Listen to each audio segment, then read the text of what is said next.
What have you done then? So what bit have you got? What's that in your hand there? Rocket switch. Rocket switch. What's this?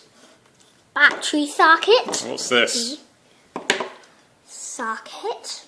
Yeah, and what's that? Resistors. Yep. These are resistors. This thing is a computer, and this is too. I don't know what these things are. Anyway, let's find out. Where's my book at? Hey. Dad. You lost the book? Oh, there it is. Where is 8? Object 8. So what is it?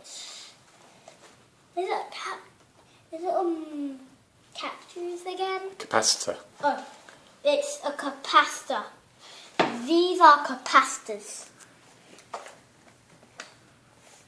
Can you show us it working? Okay.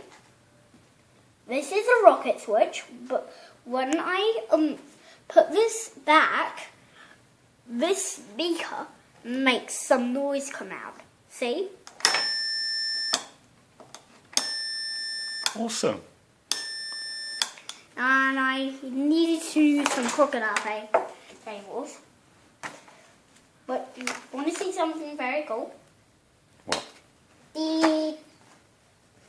And I've got a different one here. See?